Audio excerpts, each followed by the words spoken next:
Bonjour à tous, bienvenue sur la Prum. Aujourd'hui, nouvelle vidéo où on va parler de Chelsea, les Blues de Xabi Alonso qui ont bien commencé leur saison de Première Ligue avec une victoire 3-2 à Fulham. Pour en parler aujourd'hui, comme d'habitude, j'ai Driss. Comment tu vas ? Ça va super. L'OL n'est pas en Ligue des Champions. Voilà, une belle soirée hier de football avec un bon Real. Et puis. Tu m'as perdu, t'as réussi à parler de 2 matchs en 10 secondes sans Première ligue. Sans coupure. Une belle actualité aussi sur Chelsea. Ça fait longtemps que j'avais envie de parler de cette équipe. Pour moi, c'est l'effectif, ou en tout cas le club qui fait le plus parler de lui en dehors du terrain. Et est-ce que c'est pas le projet qui te hype le plus visiblement ? Parce que tu m'en as beaucoup parlé. Ouais. Bah, j'attendais ce premier match, comme je t'ai dit. Du coup, j'ai complètement changé mon avis par rapport au match de ma priorité, en tout cas du week-end prochain, avec un Brighton-Chelsea qui risque d'être vraiment incroyable. Donc j'ai hâte. C'est à Brighton ou c'est à Stamford Bridge ? Chelsea, je crois bien.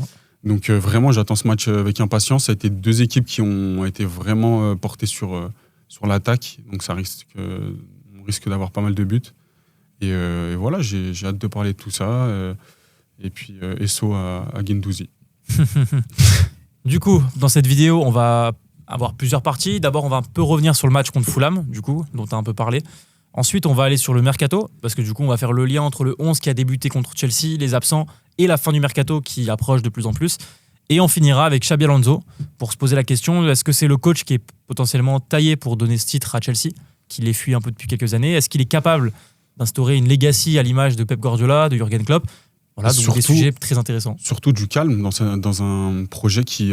Virevolte. Ouais, et puis depuis que Bluco est arrivé, t'as eu du Potter, t'as eu du Pochettino, t'as eu du Tuchel, t'as eu du Liam Rosenior, et en fait, t'as jamais trouvé de stabilité.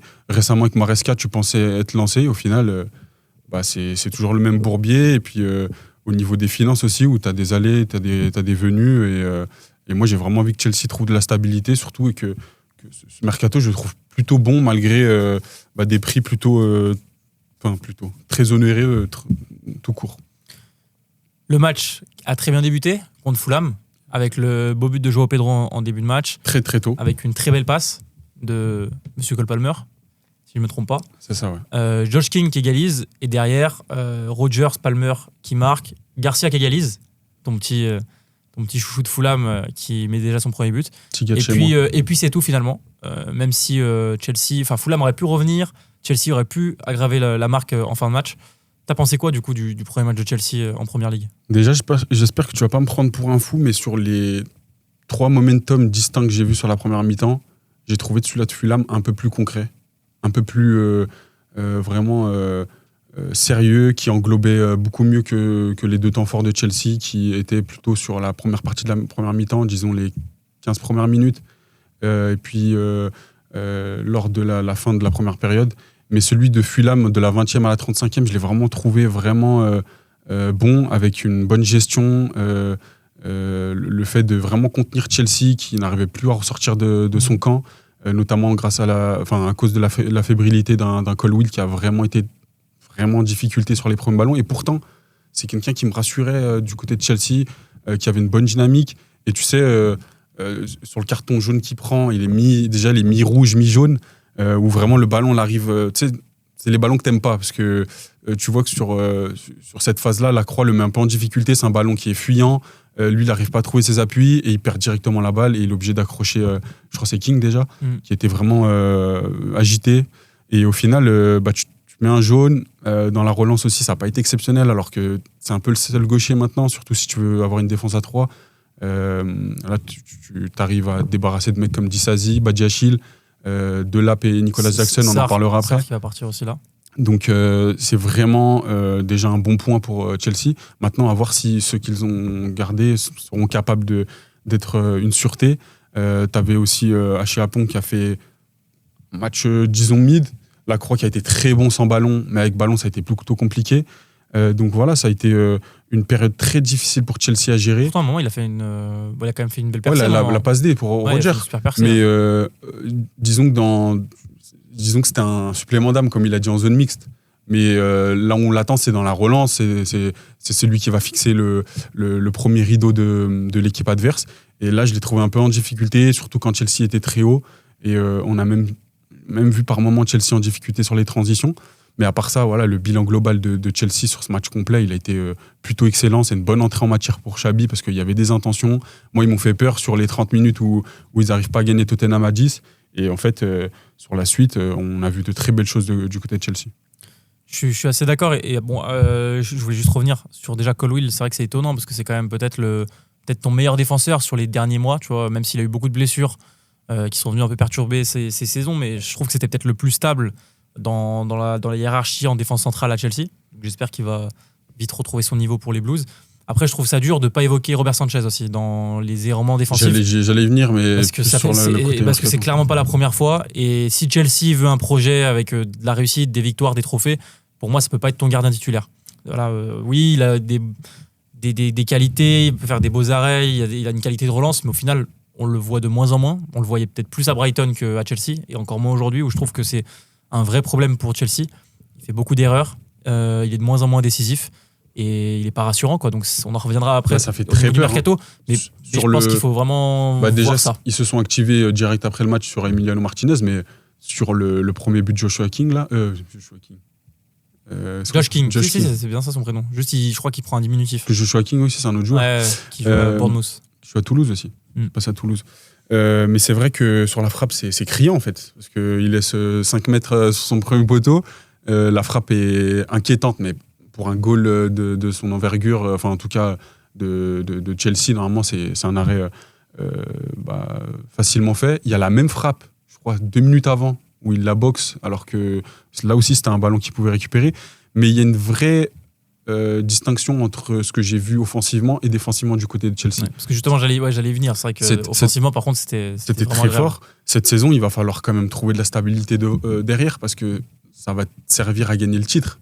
On parle souvent de l'attaque et la défense, que l'attaque fait gagner des matchs et la défense des titres. Là, pour le coup, il va vraiment falloir trouver des joueurs stables qui te ramènent de la sécurité, qui te permet aussi d'avoir cette lucidité quand tu vas construire tes occasions, être la vraie lampe de lancement dans un projet qui est très important pour Alonso, mais on l'a vu dans ses équipes précédentes, c'était très important de repartir par derrière et d'avoir ensuite de la percussion et du jeu axé quand même, parce que on en reparlera après, mais je pense que ça va être la meilleure équipe cette saison qui va gérer les blocs bas. On l'a vu, il y a tellement de joueurs axial, et on l'a vu dans le jeu intérieur, ils vont vraiment pouvoir se procurer énormément d'occasions si un Cole Palmer reste aussi confiant. Mais là, on va attaquer le côté vraiment positif de Chelsea, c'était le secteur offensif. Et là, moi, j'ai été bluffé. J'ai mis une veste, je suis monté dans un train directement parce que le trio m'a inspiré quelque chose de dingue. Et c'est un peu ce que la saison dernière, je reprochais par exemple, à l'animation de Lamro Senior ou de Maresca. C'est le côté de Joao Pedro. Là, il va jouer avec 2 gars qui sont très polyvalents. Ah ouais, Joao Pedro. Fais gaffe, hein, parce que dans les commentaires, ils vont t'attraper. Hein. Et en fait, Joao Pedro, là, il va vraiment être dans un élément qui, pour moi, sera favorable. J'ai jamais voulu le voir en neuf pur. Et c'est pas comme ça que je l'avais vu du côté de Brighton. Et là, tu vas retrouver un joueur vraiment qui va pouvoir échanger avec les autres. Et on l'a vu, des fois, il était au bord de la ligne de touche à gauche, il a provoqué. Sans ballon aussi, c'est un excellent joueur parce que vraiment, il se retient pas dans les efforts, etc. Et puis là, dans le trio, moi, je le trouve déjà très complémentaire. On a revu Palmer dans une zone du terrain qui est très intéressante, c'est-à-dire un peu sur la droite, où vraiment à la baguette, il est capable de créer, de combiner, d'avoir ce geste magnifique. Il fait une aile de pigeon au bout de 5 minutes là, qui relance une attaque alors qu'on pensait qu'elle était gâchée par une passe de Roger. Et vraiment, Roger, un peu plus dans la percussion, moins dans le jeu intérieur, parce que je le trouve un peu brouillon. J'ai encore des craintes sur lui, mais vraiment, ça peut être un joueur vraiment très complémentaire aux autres. Et puis, Joao Pedro, moi, je veux le voir un peu de partout, parce que c'est là où il est le meilleur. Sur un poste fixe comme neuf, c'est pas son type, pour moi, de statut. C'est pas un joueur, pour moi, qui doit rester dos au jeu. Il a besoin de toucher le ballon, il a besoin d'être un peu ce joueur dans les relais, de chercher un peu les ballons, de provoquer, de venir un peu de plus bas, etc. dans ce trio. Et franchement, ce trio peut vraiment permettre à Chelsea d'être une équipe vraiment très intéressante. Et moi, je sais pas s'il y a un autre trio en Premier League qui t'excite le plus. Ah non, très clairement, pour moi, le trio de Chelsea, le trio d'attaque de Chelsea, c'est le meilleur de Premier League. Et Et je suis d'accord avec toi pour dire que On va pas être dans la culture de l'instant quand même, mais Non, vraiment mais même, sur ce match-là, je pense que c'est vraiment, même pas même sur l'instant. l'affiche, il y a quelque chose quand même de très intéressant. Et surtout sur un match où il est 3 marques. Ouais, c'est ça. Pour moi, c'est symbolique. Mais à l'instant T, pour moi, le trio d'attaque de Chelsea, c'est clairement le meilleur de Première Ligue. En fait, quand tu regardes, à City, il y aurait City, mais c'est City... le plus beau, mais est-ce que c'est... On verra si c'est le plus efficace. Il faudra qu'il le prouve sur la durée. Mais en tout cas, moi, je pense qu'à l'instant T, c'est le meilleur. Et moi, ce que j'aime avec le trio d'attaque de Chelsea, c'est que vraiment, je trouve qu'il y a un côté un peu besoin de prouver des choses pour les trois. T'as Joao Pedro qui n'a pas été sélectionné à la Coupe du Monde et qui veut prouver. Et moi, je sens qu'il va faire une très grosse saison. Ça ne m'étonnerait pas qu'il finisse 2e, maximum 3e meilleur buteur, même si on. Il était on déjà dit des 2e fois, la saison dernière. il a dépassé Igor. 3e, non. 3e. Il n'a pas dépassé Thiago ? Non, il n'a pas dépassé. Mais pour moi, il devait quand même être à la Coupe du Monde en 3e attaquant, 2e attaquant, peu importe. Cole Palmer, c'est peut-être le plus revanchard du trio. Parce que, et on l'a vu en zone mixte après le match où il rigole un peu avec Roger et qui demande à celle qui lui pose des questions est-ce que tu as vu le match, ouais. J'ai trop la dalle. Ouais, de toute façon, il a toujours eu ce petit côté un peu arrogant, nonchalant dans sa manière d'être et de communiquer. Et voilà, t'as Cole Palmer pas sélectionné à la Coupe du Monde. On n'aurait jamais parié ça il y a un an. Mais en même temps, par rapport à la saison qu'il a fait, c'était pas illogique non plus. Donc là, je pense qu'il doit et il va, je pense, prouver que c'était une saison sans et que c'est un joueur talentueux et qui va le remontrer sur le terrain. Et t'as Rodgers qui est peut-être sur le papier celui qui m'emballe de base le moins des trois. Parce que moi, j'ai trouvé qu'à Villa, c'était très bon des fois, un peu moins bon des fois, mais qu'on le mettait souvent assez haut. Parce qu'il avait ce côté un peu clutch, tu vois, la célébration, il mettait des buts dans certains matchs et tout. Et puis je le trouve très puissant, moi. Ouais, il est puissant, il frappe fort, il est précis, il est athlétique, mais malgré tout, il est quand même assez vif.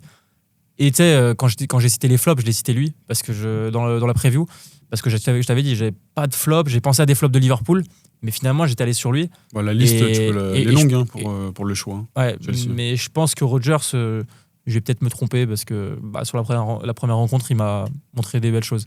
Et puis, il y a un truc où je veux insister aussi, c'est que alors, ce trio est bon, mais on a vu aussi que pas mal de joueurs veulent rentrer dans ce trio en combinant. Et moi, je pense surtout aux pistons qui ont été très importants dans le système de jeu de Xabi du côté de Leverkusen.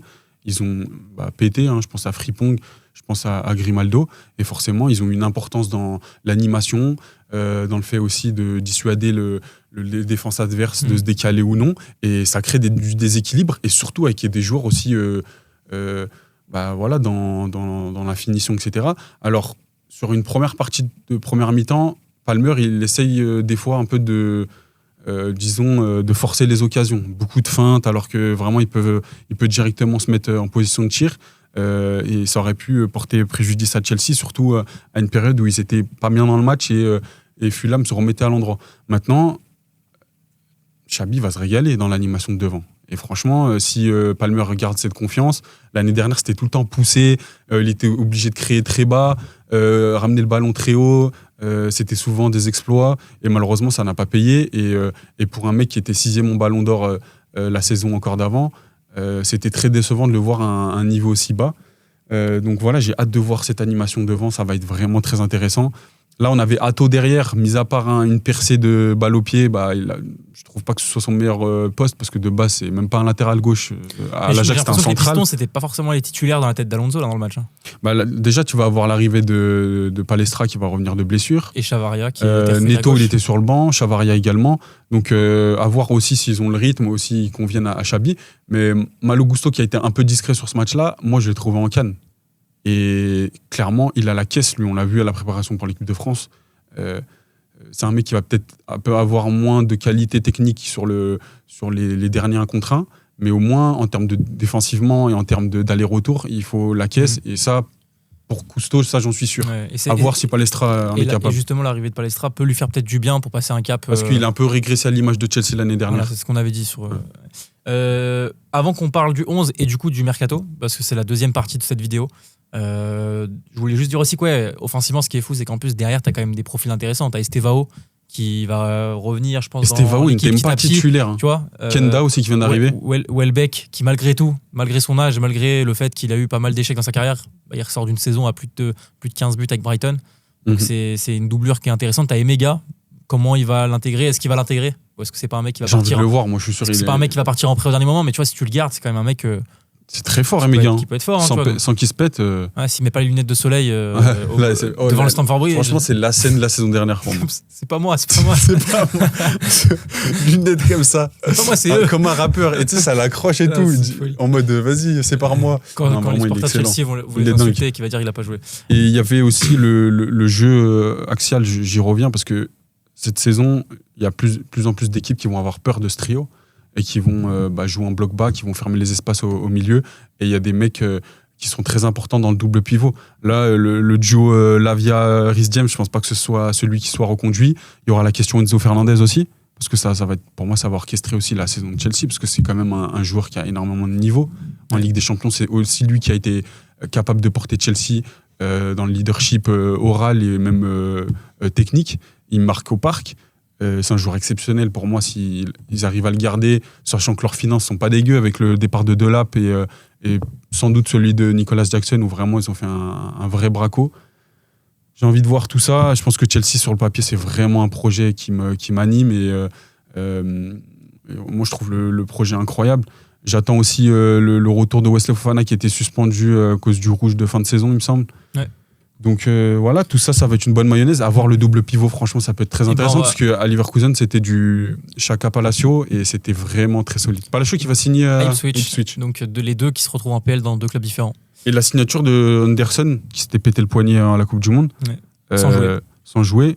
J'aurais préféré Xhaka, mais Anderson aussi peut ramener un peu d'expérience dans ce groupe. Et il aura moins l'envie d'avoir du temps de jeu, là où Xhaka, je pense encore les Cannes pourraient être titulaires indiscutables dans un club.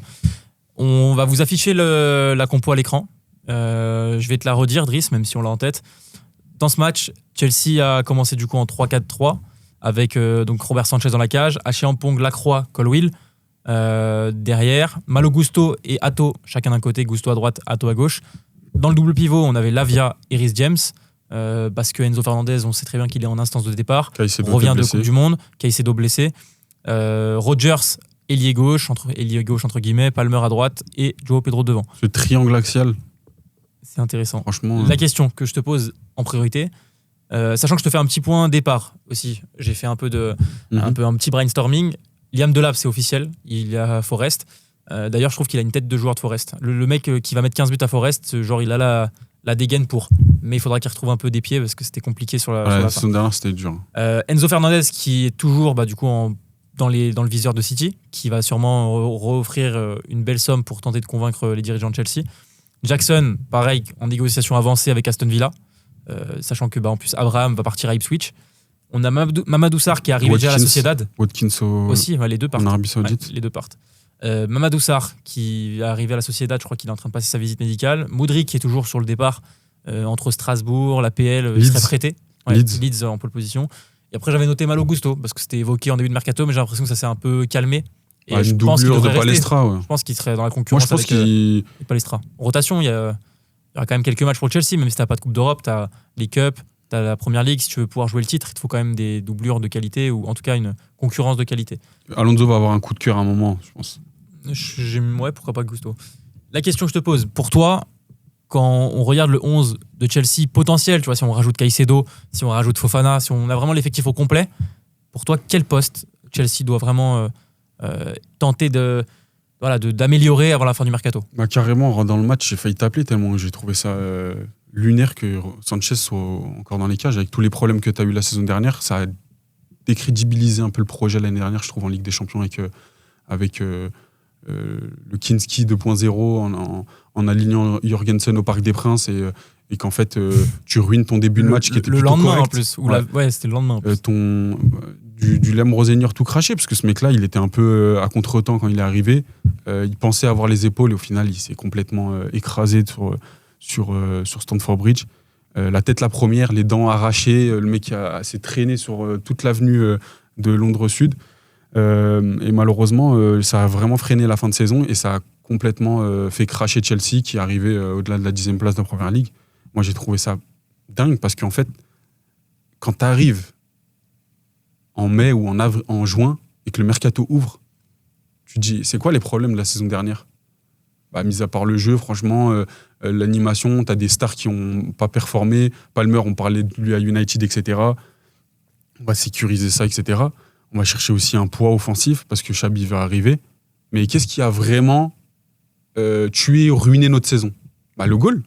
Et en fait, on est fin déjà, août. le secteur défensif, dont le gardien. Et là, on est fin août et les mecs n'ont même pas activé une piste avant le 25 août. Après le premier match de championnat face à une équipe de Fulham qui ne joue pas concrètement l'Europe cette saison. En tout cas, sur le papier, il y a largement 10 équipes devant. Et en fait, il a fallu un match comme ça où tu as eu des faiblesses face à une équipe, alors peut-être cette saison qui vont nous surprendre. Mais là, tu commences la saison avec Robert Sanchez dans les cages. Mais tu sais, la réalisation est très forte en Première Ligue. Quand il y a un petit truc un peu incertain du côté d'un joueur, ils vont montrer sa concurrence sur le banc. Ouais. Ça a été le cas avec Panders de Strasbourg. Et au final, voilà, moi, je me demande comment ce mec n'a pas été remplacé, ou en tout cas que Chelsea n'ait pas activé une piste en premier pour combler, pour moi, vraiment le trou fondamental de la saison dernière. Pour moi, ça aurait dû être le premier dossier après Rodgers, limite, parce que Rodgers, ça commençait vraiment à chauffer et qu'il te fallait une nouvelle star, parce que tu avais peur que Palmer ne se réveille pas. On a su aussi que Rodgers et Palmer étaient vraiment très proches. D'ailleurs, j'ai croisé Palmer sur la croisette. Très petit. Et très maigre, non ? Ouais, très maigre de ouf. Très fit. Et d'ailleurs, tu me fais rappeler, Palmer me fait rappeler Olysée dans le côté fit. C'est des mecs-là, t'as l'impression que c'est des plumes, ils font ce qu'ils veulent disons de leur orientation, etc. Et tu vois, en tout cas, t'as vu Palmer contre Fulham, plus qu'à l'aise et tout, ça se voit que cette saison, on va pas s'avancer et tout, rester sur un match. Mais ouais, je pense que c'est le secteur défensif et plus particulièrement le goal. Et justement, on a la piste, on a parlé tout à l'heure d'Emiliano Martinez qui a grandi depuis quelques heures, parce que c'est un gardien, ça fait déjà 1 an qu'il a envie de partir de Villa. Il y a 1 an, il avait annoncé son départ presque, il avait dit au revoir aux supporters de Villa. Finalement, il n'a pas pu partir parce qu'il n'y a aucun club qui a été convaincant, et je pense que son salaire aussi pose problème. Des tensions avec Unai Emery, parce que Bizot était arrivé, et là, avec l'arrivée de Suzuki, là, je pense qu'il n'y a plus le choix. Et puis surtout que moi, je pensais qu'il avait déjà signé à la Juve, pour te dire. Donc, non, la Juve, ils ont le meilleur gardien de PL, Vicario. Mais non, du coup, Martinez a l'air de grandir. Il aurait dit oui à Chelsea. C'est possible que ça parte sur même un transfert avec un prêt avec option d'achat. C'est des trucs un peu pour faciliter les départs de certains, ou même Villa prend encore un peu en partie son salaire. Mais en tout cas, je pense que le transfert va se faire. Dans le passé, il y avait eu la rumeur du Costa aussi, de Porto. Mais c'est vrai que j'ai l'impression que c'est Emiliano Martinez qui devrait être le nouveau gardien de Chelsea. Est-ce que tu penses que c'est un 99 Diogo Costa, c'est une dinguerie. Je pensais qu'il avait 35 ans. Moi. Non. Non, je pense que c'est pour 1 ou 2 ans, en attendant de trouver disons un goal un peu plus fiable, etc. Je pense que c'est assez intelligent. Moi, ça me rappelle un peu le transfert de Jordan Anderson, tu vois. C'est un mec, t'as des certitudes, ça reste un très bon goal. Avec un joueur qui est quand même titulaire en équipe d'Argentine, qui a fait finale oui, du monde, forcément. Donc forcément, t'es obligé de réagir, parce que en fait, ce qui s'est passé avec Robert Sanchez sur ce premier match, et même la saison dernière, où vraiment t'as pas un joueur fiable sur une équipe qui est quand même en 8e de finale de Ligue des Champions. Il y a un moment, il faut s'activer plus vite, en fait. Moi, je trouve ça fou qu'on a 4 jours de la fin du mercato, que tu t'actives. Surtout que moi, j'ai du mal avec les joueurs qui arrivent en fin de mercato. J'ai Isaac l'année dernière. Là, j'ai Bouhaddi qui vient d'arriver. Après, je suis convaincu de son talent. Oui, c'est sûr, mais t'arrives quand même à la fin, là où t'es à la fin de la prépa. Il y a une différence, je trouve, entre arriver à la fin dans des bonnes conditions où le club t'a mis en avant et tout, et un mec comme Isaac qui voulait plus s'entraîner et qui s'entraînait à part.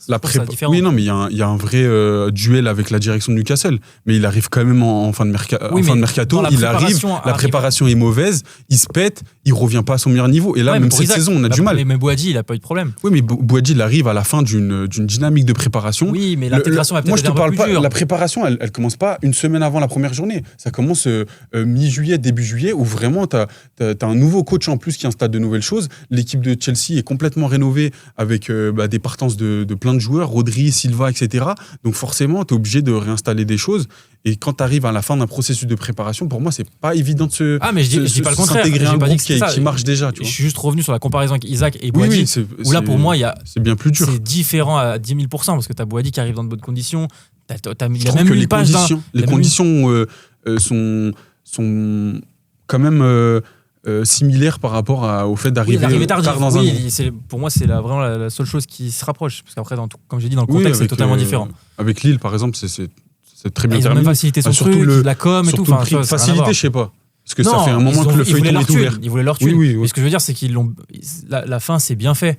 Dans la communication, comment il a dit au revoir Le aux discours, coéquipiers. etc., ouais. Il a eu une page dans La Voix du Nord et tout, où il a dit au revoir aux supporters de Lille. Enfin, tu vois, Oui, Isaac, non, mais oui, là, il non. est revenu il y a une semaine à Newcastle, ça l'a insulté de rat, de machin. Donc, tu vois, Ouais. pour moi, ça n'a rien à voir. Demain, Boadi revient à Lille, ça lui fait une standing Ah oui, ovation, non, mais laisse tomber. c'est sûr. Je parlais pas forcément pour ça avec le que je club pense que antécédent. Je parlais plus. L'intégration va être plus simple, même s'il arrivait tard. Je parlais plus, moi, vraiment d'un joueur qui arrive dans un nouvel effectif. Oui, Surtout oui, comme oui. Manchester City, avec l'importance qu'il va avoir, la somme aussi.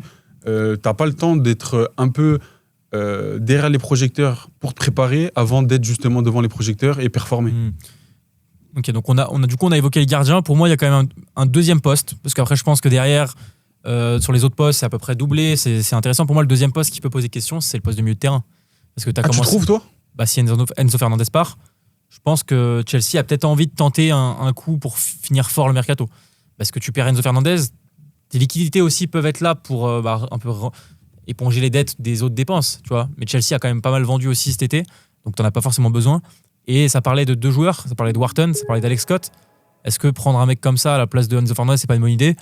Je pense que si. Après, tout dépend de ce que veut faire Chelsea. Est-ce qu'ils veulent partir sur un double pivot Caicedo-Lavia? Est-ce qu'ils veulent intégrer Barco au fur et à mesure? Voilà. Est-ce que ces mecs-là est-ce que Lavia peut être fiable, lui qui se blesse tout le temps? Est-ce que Barco a les épaules pour être titulaire en PL avec Caicedo dans une équipe qui joue le titre? Me pose la question. C'est peut-être pas primordial, mais je pense que si t'as... Je suis d'accord sur le côté qualité. Par contre, sur le paramètre quantité, rien à dire à Chelsea. Ah non, pour un double pivot, remplir un double pivot, tu le fais largement, même si Enzo part. Maintenant, ouais, la qualité, elle rentre en jeu. C'est un joueur, moi, que j'aime beaucoup, malgré tout ce qu'on a entendu de lui, ses chansons auparavant. J'ai l'habitude de juger les joueurs sur le terrain, parce que c'est ça que je juge. Mais c'est vraiment un joueur exceptionnel pour moi qui a un niveau fou. Si le Real s'est intéressé à lui, c'est qu'il y a des raisons. Maintenant, son profil, pour moi, il est unique. C'est un joueur qui est capable de tout faire, qui a vraiment un potentiel de devenir chef de meute à Chelsea dans un très grand club européen et anglais. Ça va être très dur de le remplacer. Moi, si j'étais Chelsea, je le garderais, même si City est capable de poser 120 millions. Voilà, il y a cette question qui se pose. Et en plus de ça, sur la déception que tu as eue sur des joueurs où tu as posé énormément d'argent, comme Romeo Lavia et Caicedo, Enzo, ça a été le seul vraiment à performer, à montrer un visage plutôt positif sur les dernières saisons. Il a été capable vraiment de lead pendant qu'un Reece James s'était blessé, pendant que Caicedo aussi a très bien entamé, mais sur la dernière saison, ça a été très compliqué. Et en fait, Enzo Fernandez est sûrement l'un des meilleurs joueurs du club, en tout cas de ce qu'il a montré sur le terrain. Maintenant, à voir s'il lui a encore la motivation. On sait que les Sud-Américains, c'est pas mal de fois des mercenaires. On avait vu que le Benfica, où tu sais, il marque la première journée, il dit je reste. 2 jours après, il est à Chelsea. Voilà, ça va voir. Moi, je pense que s'il est dans le groupe, il donnera de son mieux. Et je pense que s'il reste, ça peut vraiment être la clé d'une bonne saison de Chelsea et peut-être le joueur qui te permettra d'être champion si vraiment Chelsea est sérieux dans une saison et dans une continuité de ce qu'on va voir. Mais il y a d'abord, pour moi, une question défensive. Et je pense qu'on ne se serait pas posé les mêmes questions si on s'était posé justement les questions au début du mercato. Ouais, c'est possible. On serait plus allé sur le côté offensif, parce que l'année dernière, c'était vraiment criant, et avec la création et le turnover entre tous les BU qu'il y avait, les ailiers. C'était pas beau à voir. Malgré qu'on avait eu des mots positifs pour Neto, qui avait... Enfin, pas moi, surtout mais... toi. Non, moi, j'étais plutôt critique par rapport à lui, Moi parce que aussi. Palmer était plutôt mauvais. Et voilà, en fait, t'es arrivé à un moment où Chelsea doit être complète partout pour espérer quelque chose. Et si c'est le plus rapidement possible, c'est positif. Et pour finir sur le mercato, avant qu'on parle d'Alonso pour finir cette vidéo, je trouve que Martinez, il a la dégaine de Chelsea. Je trouve il a la dégaine du méchant. Et je trouve que Chelsea a souvent eu cette étiquette un peu du méchant. Tu vois, il y a eu ce côté un peu... ça a été un peu le premier club où on parlait d'un peu de la richesse, de la finance et tout. Après, il y a City qui est arrivé aussi. Mm-hmm. Mais je sais pas, je trouve qu'il a la dégaine du gardien de Chelsea. Tu vois, le mec de Stamford Bridge, putain, tu joues contre eux et il arrête tout. Tu sais, il va célébrer devant toi, devant ton cop. Voilà, je trouve qu'il a la carrure et aussi la dégaine du gardien de Chelsea. Donc on verra si ça se fait et on verra si c'était le bon choix pour eux. Mais en tout cas, ça reste un gardien qui a des certitudes et qui peut amener un vrai upgrade à ce poste. Avant de parler d'Alonso, j'avais une question par rapport à très rapide, tu vois, sur ta vision globale de Chelsea quand même par rapport au projet. Toi, tu trouves comment? Parce que moi, je suis assez mitigé, j'aime beaucoup en parler, parce que c'est un club, moi, qui m'anime sur les informations, mais je suis un peu incertain par rapport au projet. Est-ce qu'il est positif? Est-ce qu'il est négatif? T'as pas mal de gens qui viennent, qui repartent. Bluco, on en parle souvent négativement, mais au final, cette saison, tu arrives à vraiment retrouver de la masse. Sur le premier 11, moi, je le trouve vraiment très bon. Et puis surtout, sur l'image du club. Chelsea, en Europe, surtout en Angleterre, c'est une grosse usine, c'est une grosse entreprise, c'est un gros club. Parce que tu as 2 Ligues des Champions sur les 20 dernières années et qu'il y a peu de clubs en Angleterre qui peuvent se louer de ça. City, il y en a un. Arsenal, il n'y en a pas. United, le dernier, c'est en 2008, 9. T'as personne d'autre. Et Chelsea est arrivé justement à choper des titres, une Ligue des Champions, 2 Ligues des Champions, là où peut-être on les attendait un peu moins. Alors l'époque de Drogba peut-être, mais l'époque pendant le Covid, c'était une équipe qui, 2 semaines avant la finale, se fait tabasser par l'équipe de Pep. Et en fait, ils arrivent à triompher avec du vieux, avec du Thiago Silva, avec du Kanté, avec du Loftus-Cheek. Et en fait, des fois, tu es un peu mitigé sur leur avis, mais ça marche. Toi, tu vois comment c'est justement le côté usine. Tu as dit le mot usine. Mais moi, c'est justement le côté usine moi, qui me déplaît à Chelsea. C'est que tu as vraiment ce truc de t'arrives, ça marche pas, au bout de 6 mois, on te revend. Tu as un coach, t'arrives, au bout de 3 mois, ça marche pas, on te dégage. Moi, je trouve que le projet, il part dans tous les sens. Je déteste la façon de faire avec Strasbourg. On prend un mec, on le prête à Strasbourg. Ensuite, il est bon, on le garde ou on le rachète. Enfin, c'est très bizarre. Tu vois, finalement, ça marche pas chez nous, on te revend. Moi, j'aime pas cette gestion-là. Après, forcément, Alonso, c'est un coach qui me hypait à Leverkusen quand ça en parlait vite fait à Tottenham. Moi, en tant que supporter à Tottenham, j'étais en mode let's go, tu vois, pourquoi pas. Donc forcément, ça me hype un minimum ce projet-là. Et le premier match aussi, quand je vois le trio d'attaque, franchement, moi, c'est des joueurs que j'aime voir jouer au foot. C'est des mecs avec des qualités techniques, ils mettent des bangers. Enfin, tu vois, c'est vraiment des joueurs qu'on aime regarder voir. Enfin, qu'on aime regarder voir, c'est pas français, t'as compris. Ouais. Palmer, la télé, on peut l'allumer pour voir ces mecs-là à la télé. Palmer, Foden, Cherki. Ouais, c'est des joueurs, je clique. C'est des joueurs qu'on aime. C'est mon foot. Donc ouais, le projet reste hypant. Faudra voir si ça dure, parce que Chelsea a habitué les gens à avoir des projets irréguliers et que ça soit dans les résultats aussi, avec des performances des fois pendant des périodes où Chelsea, on se dit qu'ils sont de retour. D'un coup, tu as une crise, on sait pas pourquoi. Et derrière, le coach part, un nouveau coach arrive, ça va mieux. Enfin, tu vois, c'est des montagnes russes Chelsea depuis quelques années. Et moi, j'attends, avant de me prononcer, de voir comment ça se passe dans les prochains mois. Parce qu'on va pas parler de semaines, parce qu'ils peuvent être très bons en plusieurs semaines et s'écrouler derrière. Donc moi, je pense qu'il faut attendre. Bilan positif ou négatif, tu penses quand on reparlera de ça en mai? Je pense que ce sera positif. Mais par contre, avant Alonso, pour moi, c'est négatif, le projet de Chelsea. Pour moi, il part dans tous les sens. Déjà, quand tu fais 800 coachs... Pour moi, c'était négatif. On va aller un peu plus vite sur la dernière partie. Je vais te poser une question. Parce que tu t'es posé cette question-là. Est-ce que pour toi, Xabi Alonso peut être un coach qui instaure une dynastie à l'image de Pep, de Klopp ou d'autres coachs qui ont marqué la Première Ligue? En fait, le travail, justement, pour arriver à ce statut-là, il est terriblement long, terriblement difficile. On l'a vu avec des mecs comme Klopp et Pep. En fait, c'est pas forcément les victoires qui ont compté pour eux, c'est plutôt la constance au haut niveau. C'est-à-dire la constance, nous, forcément, des fois, on la demande au mid et que ça continue et que tu aies des bonnes dynamiques à certains moments. Mais là, c'est la constance très haut, en fait. C'est de faire l'image de Klopp, une saison à 98 points, 99 et que tu n'es pas champion. C'est ça, pour moi, avoir l'image d'un coach vraiment très solide du côté de l'Angleterre. C'est quelqu'un qui a quand même chopé un titre au Bayern de Munich en Bundesliga, là où le Bayern, sur 26 ans, en a chopé 19. Donc c'est sur une catégorie plutôt exceptionnelle.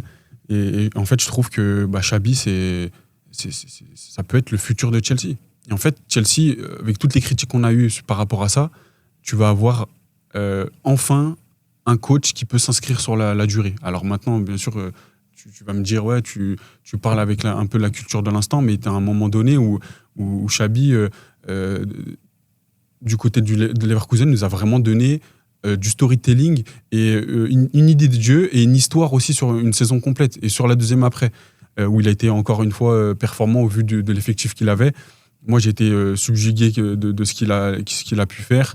Et en fait, je ne prendrais même pas en compte son passage au Real parce qu'en fait, il est contraint déjà à ne pas utiliser son 3-4-3, qui est pour moi sa vraie marque de signature. Et tu le vois sur les premiers matchs de Chelsea, il est direct reparti sur ça parce qu'il le maîtrise. Et moi, je trouve que c'est un dispositif que j'ai énormément critiqué parce que je ne vois pas une équipe sur la continuité avoir ce dispositif et gagner des titres. Il y a eu la dernière fois justement Chelsea avec Tuchel, mais pour moi, c'est Conte aussi.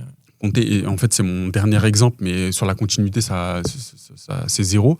Et lui arrive à le faire marcher, justement. C'est très dur pour moi d'avoir ça. Il a besoin de joueurs très sûrs, etc.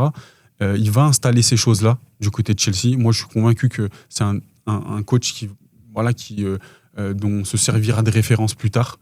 Ouais, Xabi, nanani, parce qu'il a déjà un storytelling dingue. Sa saison sans défaite en Première Ligue, elle est folle. Sa réputation, comme tu sais, quand Leverkusen perdait 1-0 à la 90e et qu'il gagnait le match 5-1 à la fin du temps réglementaire ou du temps additionnel, c'est une équipe que lui aussi arrivait à monter techniquement, mais aussi dans la volonté, parce que c'était une équipe qui lâchait rien. Et au niveau tactique aussi, il arrivait à avoir cette signature, etc. Et je pense avec ses nouvelles recrues, avec ce talent qu'il a dans le vestiaire, il va que pouvoir faire de bonnes choses et concurrencer des équipes qui sont déjà en place comme Arteta, etc. Donc pour moi, il va rentrer dans cette rivalité. Arteta commence un peu petit à petit, notamment avec ce titre, à être une référence en Première Ligue. Moi, Xabi, avec l'effectif qu'il a eu, qu'il a déjà, il va pouvoir faire de très belles choses. N'oublions pas qu'il a raté les Reds à 3 semaines près. Donc aussi, ça aurait pu être un avenir différent pour lui. Ou il les voulait pas? Moi, je pense qu'il les voulait. Ouais, parce qu'il y a la rumeur qui dit qu'il les voulait pas. Ah ouais? Qu'il avait peur de détruire le storytelling entre lui et le club. Moi, je pense que c'est un mec qui il en a, parce qu'il est allé au Real. Avec le Real, il a gagné une Ligue des Champions, peut-être la plus importante du siècle, parce que c'était la décima, que lui était d'ailleurs suspendu pendant la finale. Mais voilà, il n'a pas eu peur d'aller au Real dans un contexte très difficile. Moi, je retiendrai rien de lui au final, parce que moi, il a essayé d'instaurer des choses qui allaient très bien. Et la cassure, c'est la sortie de Vinicius pendant le Classico. Ça a cassé complètement sa dynamique. Pour moi, ça a cassé son passage au Real. Il était en train de ramener de belles choses. Alors, ça a défiguré un peu le vrai visage du Real, c'est-à-dire d'aligner des stars et de voir comment ça marchait, même si je suis très réducteur par rapport à ce qu'a fait Ancelotti et Zidane. Mais le Real, c'est pas le Barça. Le Barça, ça a toujours été tiki-taka, avoir vraiment du jeu, de la préparation. C'est ce qu'il a essayé de faire. Malheureusement, le club a été plus fort que lui. Et en tout cas, les individualités et les égos dans le vestiaire l'ont fait virer. Maintenant, ce que lui a comme gâchette du côté de Chelsea, je pense que c'est très positif et il va pouvoir vraiment faire de belles choses du côté de Chelsea. Pronostic pour finir sur le classement de Chelsea, on l'a fait un peu dans les previews, c'est déjà sorti. Ouais. Tu les vois où, toi, Chelsea, cette année? Moi, je les vois en bataille pour un podium.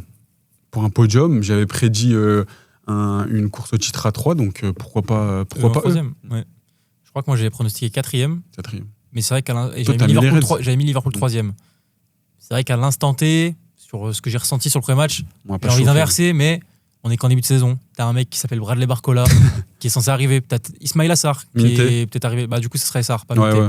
Moi, je trouve ça dommage. Minté, je trouve. Ouais, 95 millions d'euros. Cher, tu voulais mettre 50 sur Mbaye, tu rajoutes 40. Ils sont pas à 40 près. Ouais, tu sais, je dis ça comme si les millions c'était de l'eau. Ça fait cher 95 millions Minté quand même, je trouve. Même si c'est un potentiel.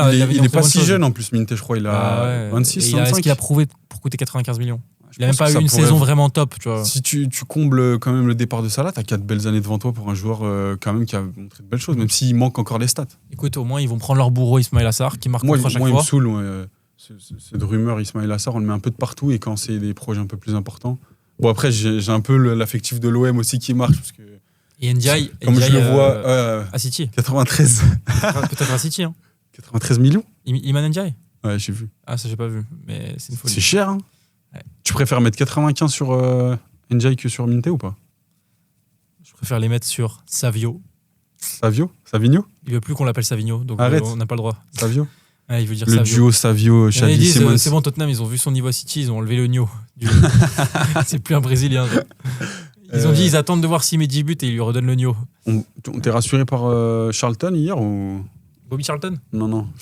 Pas du tout. Pas du tout. J'avais peur que tu partes en vrille, en hype total. Mes yeux étaient surtout sur OL Fenerbahçe malheureusement hier. Okay. Enfin malheureusement, c'était pas plus mal.